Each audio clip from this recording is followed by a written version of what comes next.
ओम अज्ञानतिमिरान्धस्य ज्ञानाञ्जनशलाकयः चक्षुरुन्मिलितं येन तस्मै श्रीगुरुवे नमः। हरे कृष्णा। आज गीता श्रृंखला के सत्र क्रमांक 566 में आप सभी भक्तों का हार्दिक स्वागत है। आज हम श्रीमद् भगवद गीता के 18वें अध्याय के जो कि है उपसंहार तथा संन्यास की सिद्धि, श्लोक क्रमांक 12 का अध्ययन करेंगे। आइए, श्लोक इस प्रकार है। अनिष्टम इष्टम मिश्रम स त्रिविधम कर्मण फलम भवति अत्यागिनां प्रयत्न तु सन्यासिनां क्वचित। अर्थात भगवान कहते हैं कि जो त्यागी नहीं है उसके लिए इच्छित इष्ट, अनिश्चित अनिष्ट तथा मिश्रित ये तीनों प्रकार के कर्म फल मृत्यु के बाद मिलते हैं, लेकिन जो सन्यासी हैं उन्हें ऐसे फल का सुख दुख नहीं भोगना पड़ता। मान लीजिए कि पिछले वाले श्लोक को सुनकर अर्जुन के मन में प्रश्न उत्पन्न हो कि इस प्रकार का त्याग न करने का क्या परिणाम होगा, नहीं करने से क्या अंतर पड़ता है। तो भगवान श्री कृष्ण कहते हैं कि जो कर्तापन के भाव से मुक्त होकर और अपने आप को कर्म फलों का भोग करने की प्रवृत्ति से मुक्त होकर कर्म नहीं करता है, उसको अनेक प्रकार के दोषों से युक्त होना पड़ता है। उन समस्त प्रकार के कर्मों का फल उसे भुगतना पड़ता है। तो यूं कहा जाए तो इस श्लोक में इस प्रकार के त्याग को न करने का दोष वर्णन किया गया है कि जो भगवान के आदेशानुसार इस जगत में त्याग नहीं करता है उसको कौन कौन से दोषों का सामना करना पड़ सकता है, कौन कौन से दोषों से गुणों से उसको युक्त होना पड़ सकता है, इसके बारे में इस श्लोक में वर्णन किया गया है। जो लोग त्याग नहीं करते, जैसा मैंने बताया है, तो उनके लिए मृत्यु के बाद 3 प्रकार के फल, नरकीय यातना, स्वर्गीय सुख, मानवीय जन्म, जिनमें सुख और दुख मिश्रित रहते हैं, प्राप्त करना पड़ता है। भगवान श्री कृष्ण कहते हैं कि जिस प्रकार के त्याग का मैंने वर्णन किया है, अगर कोई व्यक्ति उस प्रकार के त्याग को नहीं करता है, उस प्रकार के त्याग का पालन नहीं करता है, तो उसे मृत्यु के उपरांत 3 प्रकार के फल प्राप्त होते हैं। अगर अच्छे कर्म किए, कुछ पुण्य कर्म किए तो स्वर्गलोक की प्राप्ति हो गई, और अगर बहुत प्रकार के कुकर्म किए हैं, पाप किए हैं, तो नरक में जाना पड़ेगा। और अगर कुछ ऐसे कर्म किए हैं जो मानवता के कल्याण के लिए हो, थोड़े बहुत अच्छे कर्म किए हैं, तो उसके लिए आपको मानवीय जन्म प्राप्त होगा। इसी धरा पर रहकर पुनः सुख और दुख का अनुभव करना होगा। तो भक्तों, जिन लोगों को लगता है कि मृत्यु के बाद किसने देखा है, भगवद गीता प्रमाण है। और भगवान श्री कृष्ण जिन्होंने इस संसार को बनाया है, इस सृष्टि का निर्माण किया है, वो स्वयं इस बात की घोषणा कर रहे हैं कि जैसा कर्मों का हम पालन करेंगे, मृत्यु के उपरांत हमें उनका फल निश्चित रूप से भुगतना पड़ेगा। अब तक जिस संशय में जी रहे थे, अब तक जिस भ्रम में जी रहे थे कि जगत में आए हैं तो यहाँ पर अच्छा बुरा जो करना है करो, परंतु आपको अगले जन्म किसने देखा है, इस भाव से मुक्त होने के लिए श्लोक हमें विशेष रूप से सचेत करता है कि मृत्यु के बाद भी हमारा जीवन समाप्त नहीं होता है, और उस परिस्थिति में हमें कैसे कैसे दुखों का सामना करना पड़ सकता है। इसलिए आज से भी सचेत हो जाइए, इस जगत में रहते हुए अच्छे कर्म कीजिए, लोगों के लिए सहायता कीजिए और भगवत भक्ति से युक्त कर्म कीजिए, ताकि इस जन्म मृत्यु के बंधन से ही हमें मुक्ति मिल जाए। और इस जगत में भक्तों, जन्म मृत्यु जरा व्याधि से बड़ा कोई दुख नहीं है। जन्म मृत्यु जरा व्याधि, जगत में सबसे बड़ा दुख है वो जन्म मृत्यु जरा व्याधि है। यह उसके लिए नहीं होगा जो व्यक्ति मेरी आज्ञा अनुसार कर्म फल को त्याग देता है। और इस प्रकार का फल जो भगवान ने 3 प्रकार के फल का वर्णन किया, नरकीय यातना, स्वर्गीय सुख और मानवीय जन्म, ये 3 प्रकार के फल है वो उस व्यक्ति के लिए नहीं होंगे जो भगवान श्री कृष्ण के आदेश का पालन करते हुए भगवान की आज्ञा अनुसार कर्म करता है। अब यहाँ पे प्रश्न उठ सकता है कि भगवान की आज्ञा क्या है, भगवान की आज्ञा का पालन किस प्रकार किया जाए। अर्जुन के साथ तो श्री कृष्ण स्वयं थे और भगवान ने जो जो आज्ञा दी अर्जुन ने उसका पालन किया, परंतु हमारे पास तो कृष्ण है ही नहीं, हम कृष्ण की आज्ञा का पालन कैसे करें। तब आचार्यगण कहते हैं कि भगवान श्री कृष्ण ने भगवत गीता के रूप में ज्ञान हमारे सामने रखा है। ये श्रीमद् भगवत गीता का ज्ञान जो अर्जुन को भगवान श्री कृष्ण ने अपने श्रीमुख से प्रदान किया, वही भगवत गीता का ज्ञान श्रीमद् भगवत गीता यथारूप जैसा भगवान ने कहा था वो का वो ज्ञान हमारे सामने आज भगवत गीता के रूप में उपस्थित है। हम इस भगवत गीता के आदेशानुसार कर्म करेंगे, निश्चित रूप से ये भगवान का सीधा सीधा ऑर्डर मानने के समान होगा। और जो व्यक्ति भगवान श्री कृष्ण की इस दिव्य वाणी पर श्रद्धा करके भगवान के आदेशानुसार कर्म करता है, वह जीवन में इन पर तीनों प्रकार के फल से मुक्त रहता है, ऐसा भगवान का कहना है। वह कर्मों में निहित ज्ञान के द्वारा मुक्ति प्राप्त करते हैं जो त्याग का असली फल जानते हैं। वह कर्मों में निहित ज्ञान के द्वारा मुक्ति प्राप्त करते हैं। कर्म करते हैं उसमें भी ज्ञान के द्वारा जानते हैं कि कर्म कैसा करना चाहिए।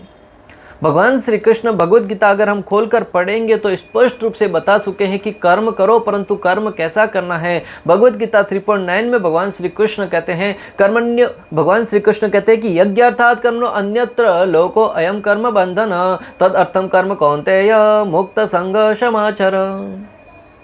भगवान श्री कृष्ण कहते हैं कि श्री विष्णु के लिए यज्ञ रूप में कर्म करना चाहिए, अन्यथा कर्म के द्वारा इस भौतिक जगत में बंधन उत्पन्न होता है। अतः हे कुंती पुत्र, उनकी प्रसन्नता के लिए अपने नियत कर्म करो, इस तरह तुम बंधन से सदा मुक्त रहोगे।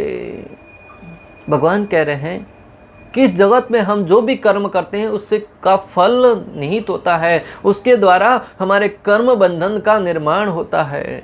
परंतु जब हम उस कर्म को श्री कृष्ण श्री विष्णु की प्रसन्नता के लिए करेंगे, वो कर्म है वो हमें फल से मुक्त कर देगा। इसलिए हमें बंधन से मुक्त रहना है तो भगवान श्री कृष्ण की प्रसन्नता के लिए कर्म करना होगा।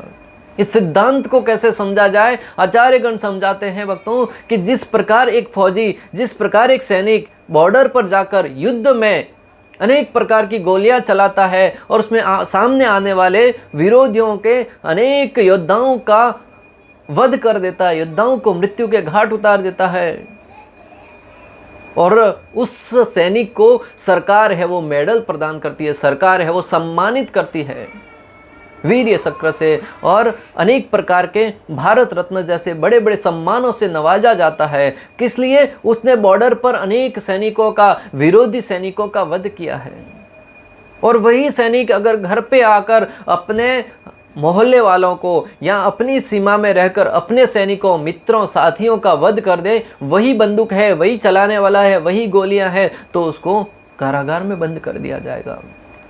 दोनों में विरोधाभास क्यों? कार्य तो वही कर रहा है, सामने वाले का वध कर रहा है। एक में उसको मेडल प्रदान किया जाता है और दूसरे में सजा दी जाती है। क्यों? क्योंकि एक जगह वो सरकार के आदेश का पालन कर रहा है और दूसरी जगह अपनी इच्छा से अपने विरोधियों को मृत्यु के घाट उतार रहा है। जो सरकार के आदेश का पालन करेगा उसको सम्मानित किया जाएगा, जो अपनी इंद्रिय तृप्ति के लिए, अपने स्वयं की दुश्मनी निभाने के लिए जो एक एक गोली चलाएगा उसका हिसाब देना पड़ेगा और उसको जेल में भी डाला जाएगा।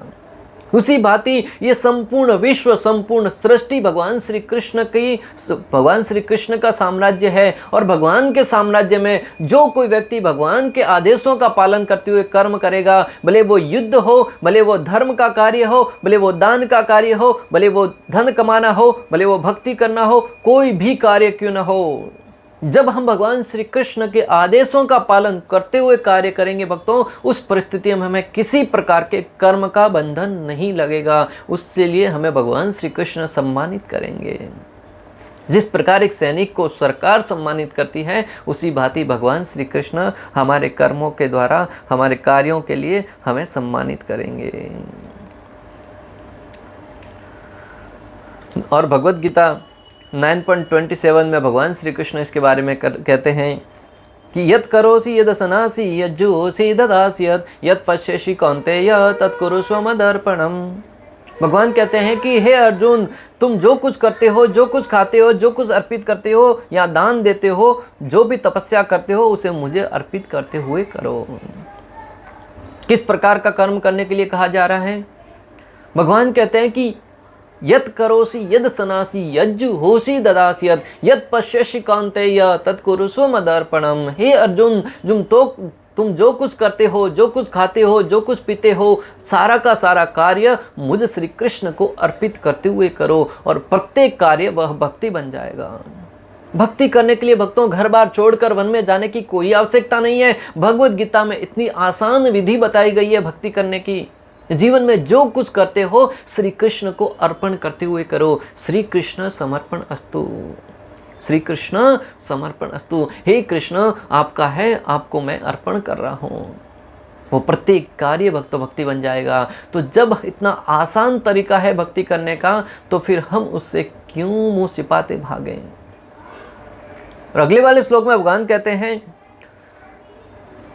9.28 में कि इस तरह तुम कर्म के बंधन तथा इसके शुभाशुभ फलों से मुक्त हो सकोगे। इस संन्यास योग में अपने चित्त को स्थिर करके तुम मुक्त होकर मेरे पास आ सकोगे।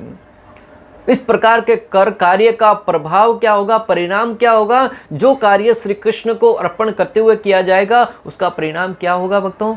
भगवान श्री कृष्ण भगवत गीता 9.28 प्रमाण है हमारे सामने। श्री कृष्ण कहते हैं कि इस प्रकार का कार्य करते हुए आप समस्त प्रकार के कर्म फलों के बंधनों से मुक्त होकर तुम अर्जुन, तुम श्री कृष्ण मुझ के पास आओगे, मेरे पास आओगे। यह भगवान का वचन है। कौन व्यक्ति होगा जो इस संसार के दुखों से मुक्त होकर श्री कृष्ण के धाम, गोलोक धाम, वैकुंठ धाम, जहां पर किसी प्रकार का कोई कुंठ, कोई दुख, कोई कष्ट नहीं है, वहां पर जाना पसंद नहीं करेगा? चिंतामणि प्रकर सद्मशुकल्प वृक्ष लक्षावृतेषु शूरवीरभिपालयन्तं लक्ष्मी सहस्त सतसं रसेव्यमानं गोविंदमादिपुरुषं तमहं भजामि। ब्रह्म संहिता में ब्रह्मा जी भगवान के धाम का वर्णन करते हुए कहते हैं कि चिंतामणि, वहां पर चिंतामणि है, वहां पर कल्प वृक्ष है, वहां पर सुरभि गाय है। जिस कल्प वृक्ष के नीचे जाकर हम मात्र इच्छा करते हैं तुरंत पूर्ण हो जाती हैं। ऐसी ऐसी गौ माताएं हैं जिनके दूध के इतना दूध निकलता है कि जितनी इच्छा करो दूध निकलता ही रहता है। ऐसे स्थान पर जहां पर समस्त प्रकार के ऐश्वर्यों से युक्त है, कभी वहां पर सूर्य और चंद्रमा के द्वारा कोई प्रभाव नहीं पड़ता। हमेशा भगवान के दिव्य तेज से वहां का स्थिति है वो प्रकाशमान रहती है। व्यक्ति हमेशा युवावस्था में ही रहता है, कभी बुढ़ापा, जरा, मृत्यु, जरा, वहां पर कोई किसी प्रकार का कोई दुख नहीं है।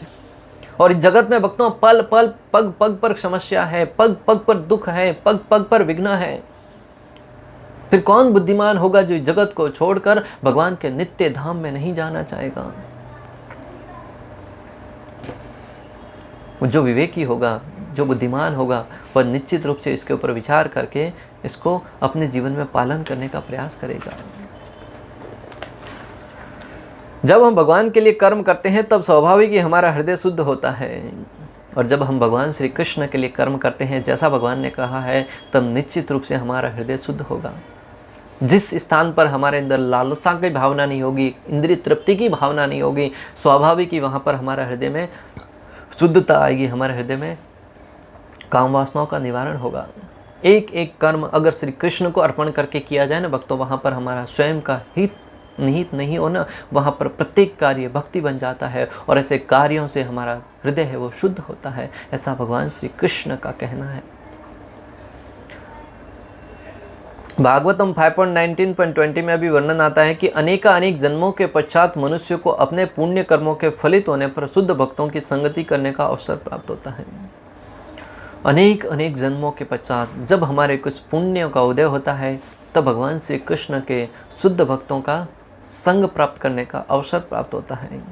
तभी उसके अज्ञान रूपी बंधन की ग्रंथि जो उनके नाना प्रकार के सकाम कर्मों के कारण जकड़े रहती हैं, कट जाती हैं। और तब उसके अज्ञान रूपी ग्रंथियां हैं जो हमारे अनेक प्रकार के बंधनों से, सकाम कर्मों से बंधी रहती हैं, उस ग्रंथियों को काटने में वो सफल होता है। और जब ग्रंथियां कट जाती हैं तो वो धीरे धीरे मुक्त पुरुष बनने की तरफ अग्रसर होता है। भक्तों की संगति करने से धीरे धीरे भगवान वासुदेव की सेवा में मन लगने लगता है, जो दिव्य है, भौतिक बंधनों से मुक्त है, मन एवं वाणी से परे हैं तथा परम स्वतंत्र है। जैसे जैसे भक्तों का संग करता है, भगवान श्री कृष्ण के विषय में श्रवण करता है, भगवान की कथाओं का गान करता है, वैसे वैसे मन में भगवान श्री कृष्ण के प्रति सेवा का भाव का उदय होता है। जो भगवान श्री कृष्ण दिव्य है, भौतिक बंधनों से मुक्त है, मन एवं वाणी से परे हैं और परम स्वतंत्र हैं, ऐसे भगवान श्री कृष्ण के जब श्री चरणों में सेवा में मन लग जाए ना भक्तों, जीवन में फिर प्राप्त करने के लिए कुछ भी शेष नहीं रह जाता। यही भक्ति योग अर्थात भगवान वासुदेव की भक्ति ही मुक्ति का वास्तविक मार्ग है। और इस जगत से मुक्त होने के लिए, इस जगत के दुखों से, अनेक प्रकार के कष्टों से मुक्त होने का यही एकमात्र रास्ता है। अन्य कोई रास्ता नहीं है, कोई तरीका नहीं है, कोई रास्ता नहीं है।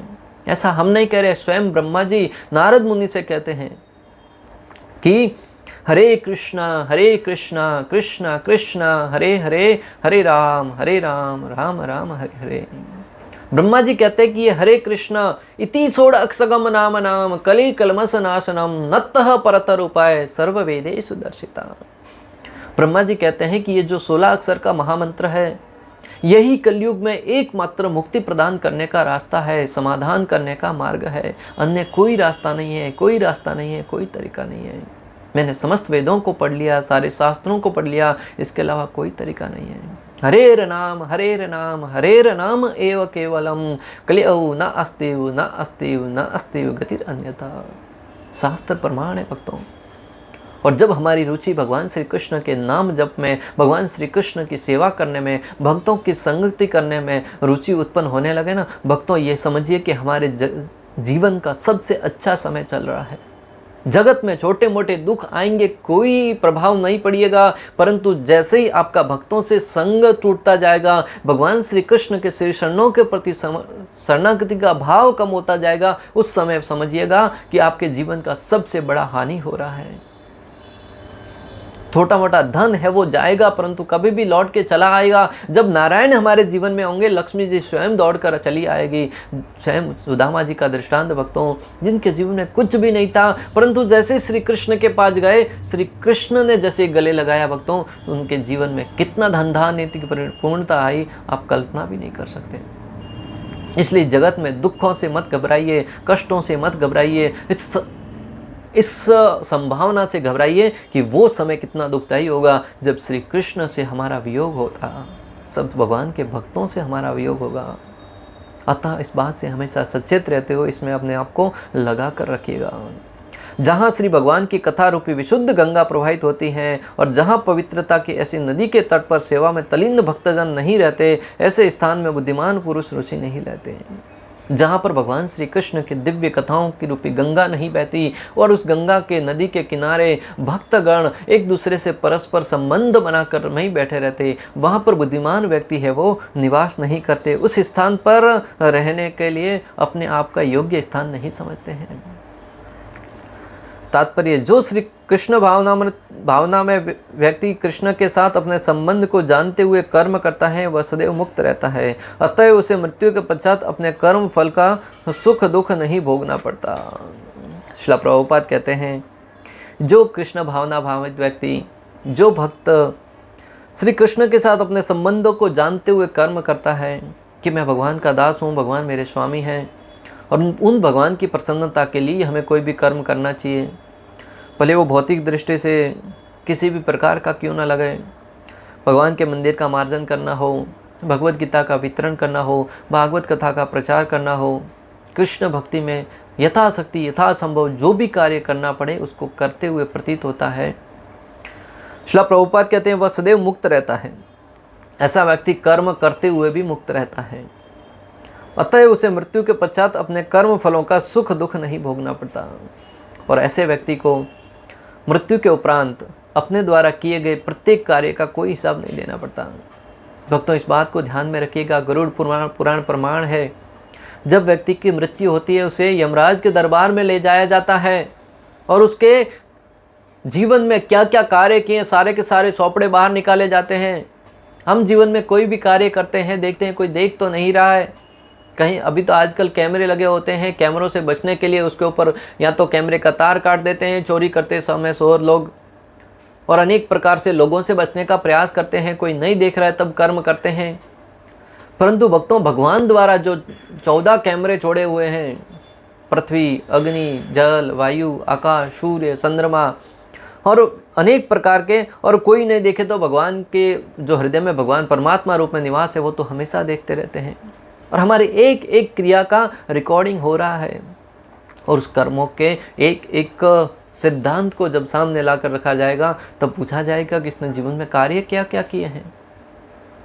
और अगर जो व्यक्ति प्रत्येक कार्य को भगवान के आदेशानुसार कर्म करता है, श्री कृष्ण की प्रसन्नता के लिए कर्म करता है, उसे इस प्रकार के आरोपों का सामना नहीं करना पड़ेगा, उसे यमराज का मुख तक नहीं देखना पड़ेगा। वो सीधा भगवान श्री कृष्ण के, भगवान श्री विष्णु के पार्षद शंख चक्र गदा पद्म धारण किए चतुर्भुज रूप में आएंगे और उनको विमान में बिठाकर अपने दिव्य धाम को ले जाएंगे।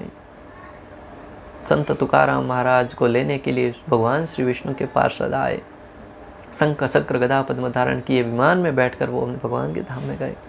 ध्रुव महाराज को लेने के लिए भगवान श्री विष्णु के पार्षद आए। हमें भी इस प्रकार की भक्ति करनी है भक्तों, कि पुनः इस जन्म मृत्यु के बंधन में न आना पड़े। जहाँ भी श्री कृष्ण रखें, भले इस जगत में रखें या कहीं भी, हमारे जीवन में भक्ति होनी चाहिए, भक्तों का संग होना चाहिए। आचार्यों ने तो यहाँ तक कहा भक्तों, हे भगवान मुझे अगला जन्म भले कीड़ा का देना परंतु भक्तों के परिवार में देना, कुत्ते का देना परंतु भक्तों के परिवार में देना, ताकि मैं भक्तों का जूठा खा सकूं, भगवान भक्तों का संग कर सकूं, भक्ति से विलग न हो सकूं। ऐसा धनवान परिवार में जन्म भी मुझे मत देना जहां पर आपकी भक्ति से मुझे विमुख किया जाए। और जब ऐसे आचार्यों के भाव को हम समझते हैं, ऐसे भाव को लेकर हम अपने जीवन में उतारने का प्रयास करते हैं, तब समझते हैं कि हम कितने कृपालु हैं कि हमें भक्तों का संग मिल रहा है, भगवत भक्ति मिल रही है, भगवान श्री कृष्ण की कृपा प्राप्त हो रही है। यह कोई साधारण बात नहीं है भक्तों। भगवान कहते हैं कि कई जन्मों के उपरांत जब हमारे पुण्यों का उदय होता है तब भगवान श्री कृष्ण के श्री चरणों की सेवा प्राप्त होती है।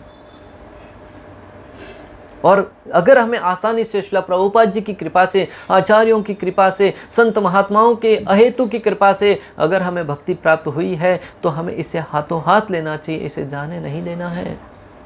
ये जीवन का सबसे अमूल्य समय है जो हमें भगवत भक्तों के संग में प्राप्त हो रहा है। अंत में आपसे इतना ही निवेदन करूंगा कि इस भगवद गीता के ज्ञान को अपने जीवन का एकमात्र मार्गदर्शक बनाइए और इसके आधार पर जीवन जीने का प्रयास कीजिएगा भक्तों। जीवन में संकट आएंगे, कष्ट आएंगे, दुख आएंगे, अनेक प्रकार की समस्याएं आएंगी, परंतु उनको सामना करने की शक्ति भगवद गीता प्रदान करेगी, सामना करने का साहस भगवद गीता प्रदान करेगी, सामना करने का ज्ञान भगवद गीता प्रदान करेगी। और उन समस्याओं को, उन कष्टों को रौंदते हुए, काटते हुए यूं आगे गुजर जाएंगे जैसे जीवन में वो बाधाएं, वो समस्याएं आपके जीवन को गति देने के लिए, आपके जीवन को अनेक प्रकार के मुकाम तक पहुंचाने के लिए एक सीढ़ी का काम करेगी। अर्जुन क्यों इतना धनुर्धर माना जाता है? इतना सामने भयंकर समस्याएं आई, पांडवों के जीवन में इतनी समस्या आई, ध्रुव महाराज के जीवन में इतनी समस्या आई, प्रहलाद महाराज के जीवन में इतनी समस्या आई। अनेक प्रकार के जो भी भगवान के महान भक्त हुए, भले नरसिंह मेहता हो, मीराबाई हो, तुकाराम महाराज हो, ऐसे ऐसे महान भक्तों के जीवन में अनेक समस्या आई। श्रील प्रभुपाद, भक्ति सिद्धांत सरस्वती ठाकुर और आज के भी कई आचार्य हैं जो जीवन में अनेक प्रकार की समस्याओं का सामना करते हुए भगवद गीता के आदर्शों को जीवन में पालन करके उस मार्ग पर अड़िग है। आने वाले पीढ़ियाँ वो उनको बहुत श्रद्धा से और सम्मान के साथ याद करेगी और विशेष रूप से भगवान श्री कृष्ण के प्रिय बनेंगे। इस प्रकार श्लोक क्रमांक 12 का भक्ति वेदांत तात्पर्य पूर्ण हुआ। अंत तक हमारे साथ बने रहने के लिए आप सभी का हृदयपूर्वक, प्रेम पूर्वक बहुत बहुत धन्यवाद। श्रील प्रभुपाद की जय, श्री श्री राधा गोपीनाथ भगवान की जय, श्रीमद् भगवद गीता की जय। हरे कृष्णा कृष्ण कृष्ण हरे हरे, हरे राम राम राम।